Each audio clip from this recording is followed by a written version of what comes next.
성도 여러분 평안하십니까? 두 친구 운동 말씀과 친구 되기 오늘 그 250번째 시간을 맡고 있습니다. 자, 오늘 우리가 함께 읽고 묵상할 말씀은 고린도 후서 10장부터 13장 마지막 장까지 말씀이 되겠습니다. 자, 먼저 말씀을 드렸는데요. 고린도 후서는 두 부분으로 나눌 수 있다 말씀을 드렸습니다. 자, 그 전반부는 1장부터 6장까지인데 사도 바울의 화해를 권고하는 그런 내용으로 되어 있고요. 그 다음에 후반부인 7장부터 13장 마지막 장까지는 바울의 협력에 대한 권고의 말씀이 기록이 되어져 있습니다. 자, 그러니까 오늘 10장부터 말씀을 보실 텐데 사도 바울의 협력에 대한 권고의 말씀이 기록이 되어져 있습니다. 자, 먼저 10장 말씀을 보십니다.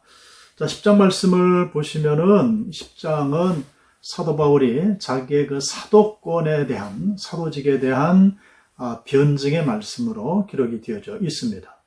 사도 바울이 그 사도권에 대해서 많은 도전을 받게 되는데, 특별히 고린도 교회 내에 존재했던 그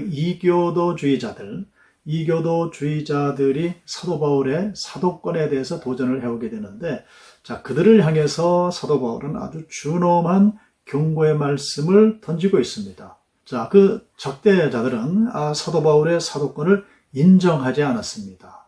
한 걸음 더 나아가게 되는데 사도 바울의 인격까지도 문제를 삼게 됩니다. 자, 여기에 대해서 사도 바울이 그 자신의 사도권을 강조를 하는데 어떻게 보면 지나치다 싶을 정도로 조목조목 변증하면서 자신의 사도권에 대해서 말씀을 하고 있습니다. 왜 그렇게 지나칠 정도로 사도권에 대해서 조목조목 변증을 했는가? 오직 목적은 한 가지였죠. 자신의 명예를 위한 것이 아니었습니다.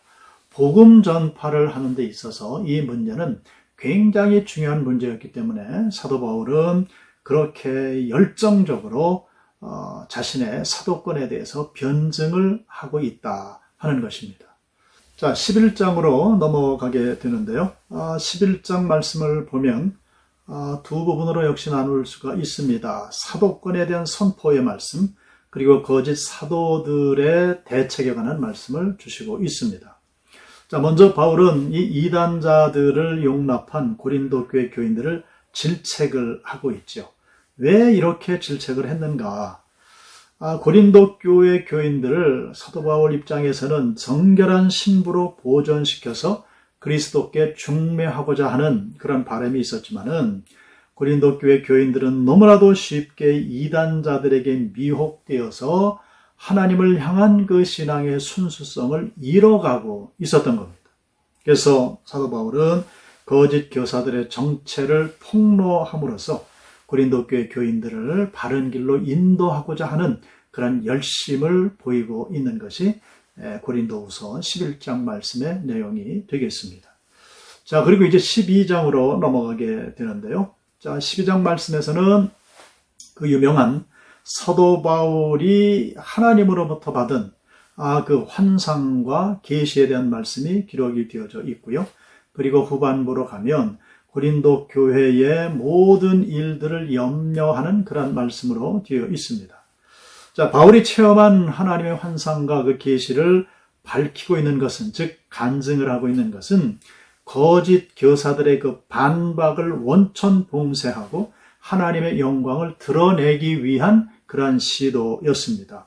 늘 우리가 기억할 것은 사도 바울이 이렇게 자신이 체험한 여러 가지 환상이나 계시들, 그리고 자신의 사도권을 이렇게 힘주어 강조했던 것은 거짓 교사들, 이단자들을 봉쇄하기 위한, 물리치기 위한 시도였다 하는 것을 우리는 이해를 해야 합니다.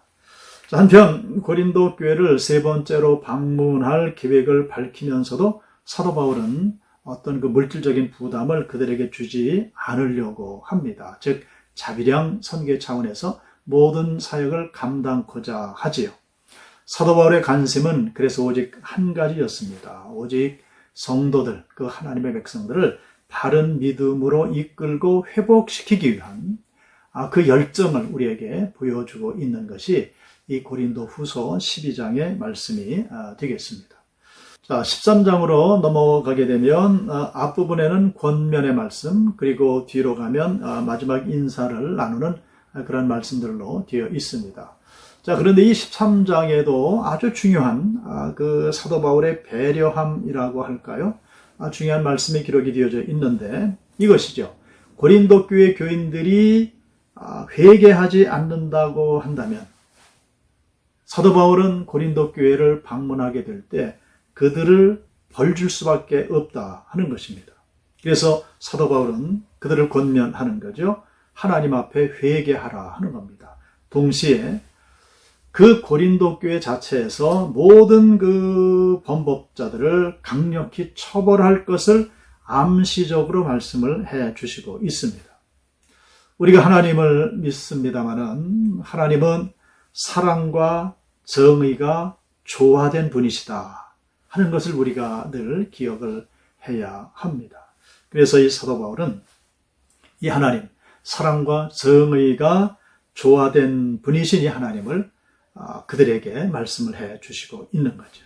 그래서 사랑으로 그들을 품으면서 어떤 징벌을 받기 전에 고린도 교회 자체에서 범법자들을 징계하고 그리고 모든 원수들을 다 몰아낼 것을 말씀을 해 주시고 있습니다.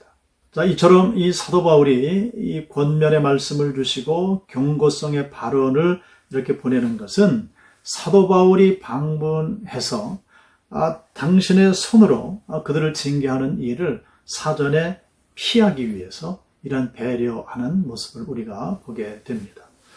이런 모습을 통해서 우리가 섬기는 하나님의 교회를 어떻게 섬겨야 될 것인가, 우리의 모든 직분들을 어떻게 감당해야 될 것인가 하는 영적인 힌트를 여기서 받을 수가 있습니다.